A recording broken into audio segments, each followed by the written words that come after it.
नमस्कार, श्री स्वामी समर्थ।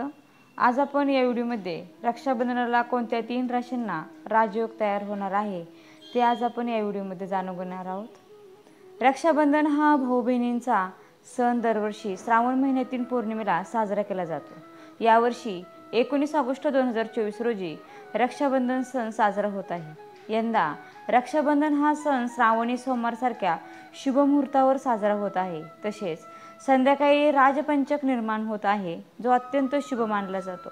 एवढेच नाही तर सुमारे 90 वर्षांनंतर असे शुभयोग या दिवशी तयार होत आहेत। अशा परिस्थितीत काही राशींच्या लोकांना विशेष लाभ होणार आहे। चला जाणून घेऊयात रक्षाबंधनाच्या दिवशी कोणत्या 3 राशींना लाभदायी ठरणार आहे। ज्योतिषशास्त्रानुसार 90 वर्षांनंतर रक्षाबंधनाच्या दिवशी सर्वार्थ सिद्धी योग, रवी योग, शोभन योग आणि यात श्रावण नक्षत्र तयार होत आहे। तसेच या दिवशी चंद्र कुंभ राशीत प्रवेश करेल।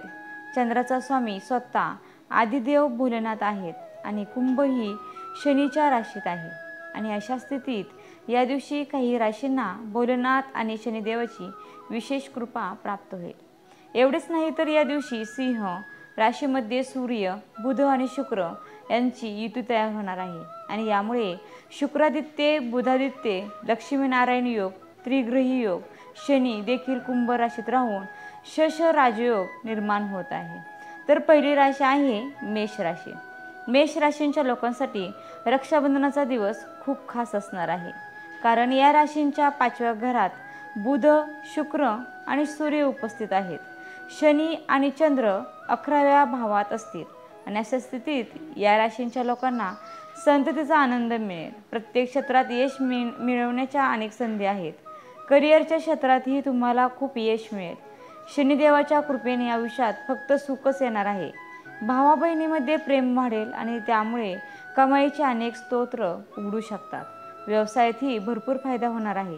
जर तुम्ही गुंतवणुकीचा विचार करत असाल तर या काळात तुम्हाला भरपूर नफा मिळणार आहे। समाजात मान सन्मान वाढेल, आरोग्यही चांगले राहील। दुसरी राशी आहे कुंभ राशी। या राशींच्या लोकांच्या आयुष्यात आनंदाचे आगमन होणार आहे। या राशीमध्ये बुध, शुक्र आणि सूर्य सप्तम भावात असतील। चढत्या अवस्थेत शश राजयोग तयार होत आहे आणि अशा स्थितीत या राशींच्या लोकांना भौतिक सुख मिळेल। रक्षाबंधनाच्या दिवशी तयार झालेला राजयोग या राशींच्या लोकांसाठी अपशकुन होऊ शकणार नाही। प्रदीर्घ प्रलंबित कामासह प्रत्येक आव्हानातून सुटका होऊ शकते। ज्या कामासाठी तुम्ही खूप दिवस मेहनत करत होता त्या कामात आता तुम्हाला यश मिळेल। करिअरच्या क्षेत्रात तुम्हाला भरघोस यश तसेच पदोन्नती मिळू शकते। व्यवसायात दीर्घकाळ चाललेल्या तोट्यातून आराम मिळेल।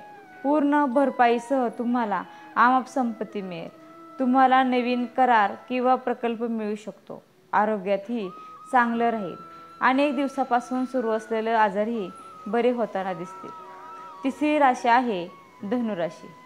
या राशीमध्ये 9व्या घरात राजयोग तयार होत आहे। अशा परिस्थितीत या राशींच्या लोकांना नशिबाची पूर्ण साथ मिळेल। परदेशी स्तोत्रातून तुम्हाला भरपूर आर्थिक लाभ मिळू शकतो। तुम्हाला नफा मिळवण्यासाठी अनेक ऑफर मिळू शकतात। नोकरदारासाठी हा सण खूप भाग्यवान ठरू शकतो। तुम्ही परदेशात काम करण्याचा विचार जर करत असाल तर तुमचे ध्येय असू शकेल। आर्थिक स्थिती चांगली राहील। उत्पन्नाचे नवीन स्तोत्र उघडतील। आरोग्यही चांगले राहील। धन्यवाद।